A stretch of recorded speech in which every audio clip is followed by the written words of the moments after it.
అండి, welcome to food and good channel. ఇవాళటి recipe వచ్చి అరిటాకు చికెన్ ఫ్రై అండి. సింపుల్ అండ్ ఈజీగా చేసుకోవచ్చు, ఎవరైనా చేసుకోవచ్చు. కొత్తగా మన ఛానల్ చూస్తున్న వారు సబ్స్క్రైబ్ చేయండి.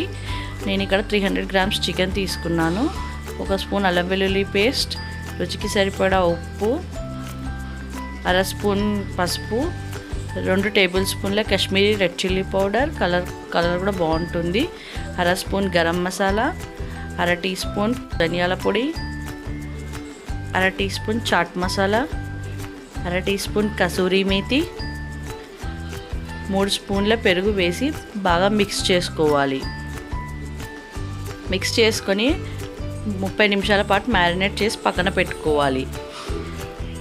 ఇప్పుడు మనం పెనం పెట్టుకొని దానిపైన మనము అరిటాకును మనకు విరిగిపోతుందండి. మామూలుగా తీసుకుంటే ఇలా వేడి చేసి తీసుకోవడం వల్ల అరిటాకు అనేది మెత్తపడి ఎక్కడ మనకు విరగకుండా చిరగకుండా ఉంటుంది. ఇక్కడ నేను చికెన్ అనేది తీసుకున్నాను. ఏదైతే వేడి చేసుకున్న అరిటాకు ఉందో ఆ అరిటాకులో మన చికెన్ అనేది పెట్టుకొని నేను ఫోల్డ్ చేసుకుంటున్నాను. దానిపైన కొద్దిగా కొత్తిమీర, 2 పచ్చిమిర్చి చీలికలు పెట్టుకొని నేను నెమ్మదిగా ఫోల్డ్ చేసుకుంటున్నాను. వీడియోలో చూపించిన విధంగా మనం ఫోల్డ్ చేసుకొని దారం చుట్టుకోవాలి.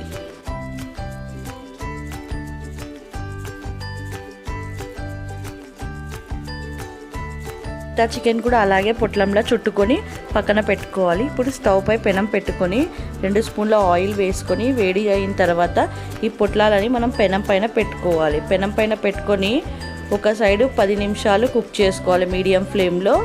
మనకు 10 నిమిషాల తర్వాత తిప్పుకోవాలి. నెమ్మదిగా తిప్పుకొని ఇంకో సైడు 10 నిమిషాలు కుక్ చేసుకోవాలి.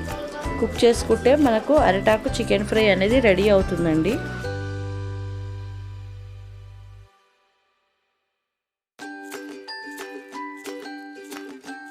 అరిటాకు చికెన్ ఫ్రై అనేది రెడీ అయిపోయిందండి. దీన్ని సర్వింగ్ ప్లేట్లోకి తీసుకుందాము.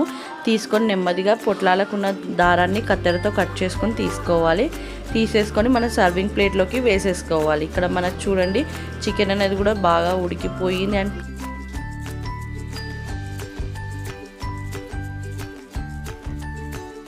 లో నుండి మొత్తం కూడా తీసేసుకున్నాను చికెన్. చూడండి మనకు చికెన్ అనేది ఎంత సాఫ్ట్గా కుక్ అయిందో మీకు చూస్తేనే తెలుస్తుంది. మనం దీన్ని సర్వింగ్ ప్లేట్లోకి తీసుకొని కొద్దిగా కొత్తిమీరతో గార్నిష్ చేసుకుంటే మనం వేడి అరిటాకు చికెన్ ఫ్రై అనేది రెడీ అయింది. దీన్ని పప్పుతో కానీ చారుతో కానీ తీసుకుంటే చాలా బాగుంటుంది. డెఫినెట్లీగా ట్రై చేయండి.